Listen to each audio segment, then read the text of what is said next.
Eddie Aikau, a name whispered with reverence in Hawaii. He wasn't a king nor a scholar.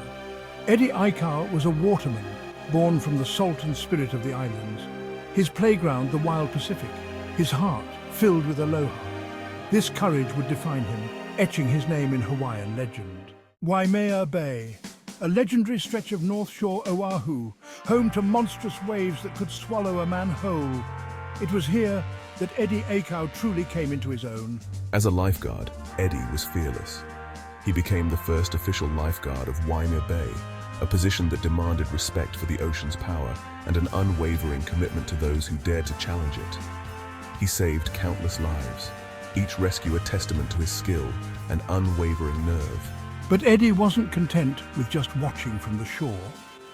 He was a surfer of extraordinary talent, a master of riding giants.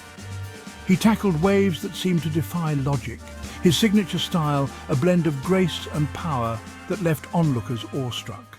In 1978, history was being made.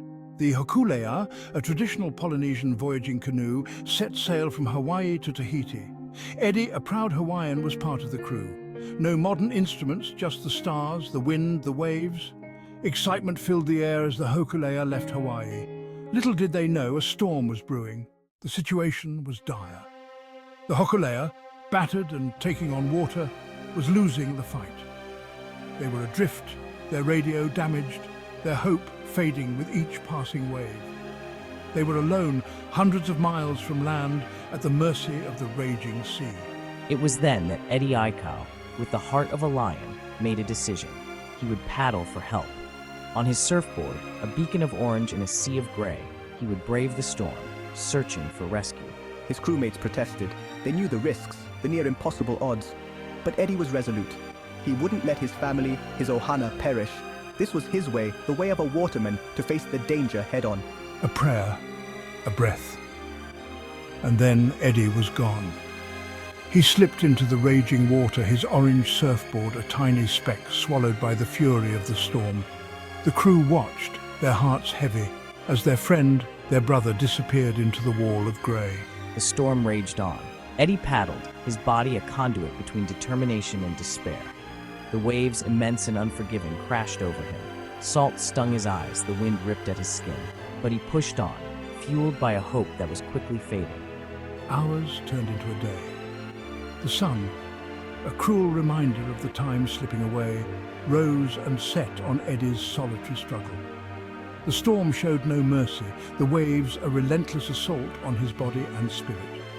Still, he paddled, a lone warrior against a relentless enemy.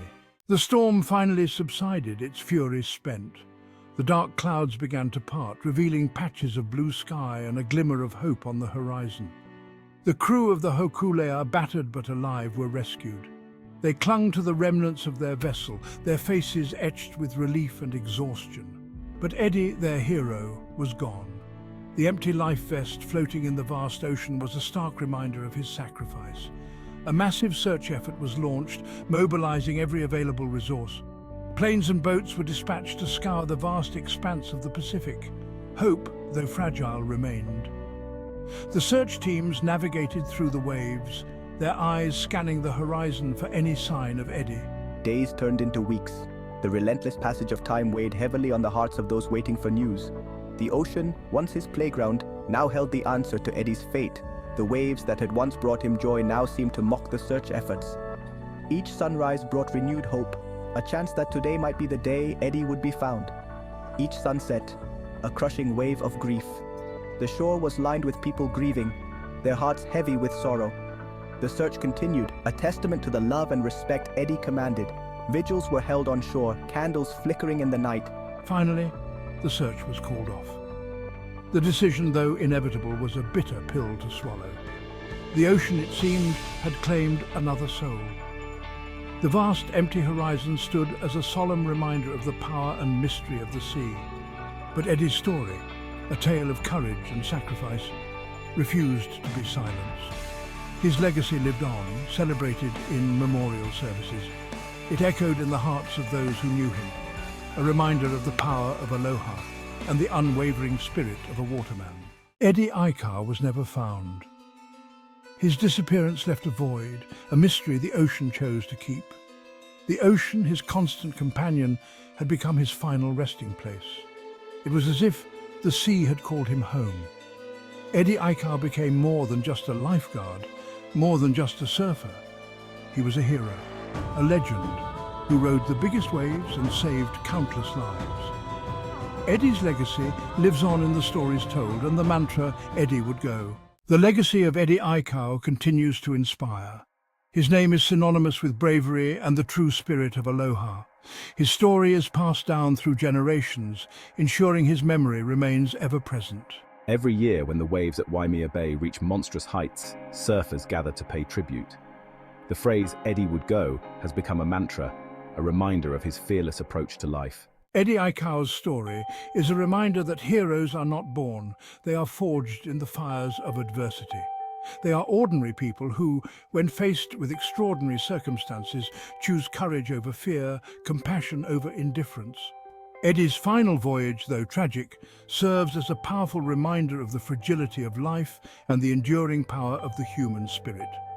His legacy, woven into the very fabric of Hawaiian culture, continues to inspire acts of courage, kindness, and aloha. And in the roar of the waves, one can almost hear the whisper carried on the wind, Eddie would go. He saved over 100 lives from the sea, but in the end, the ocean's power proved too great. He fought valiantly, yet the waves took him too.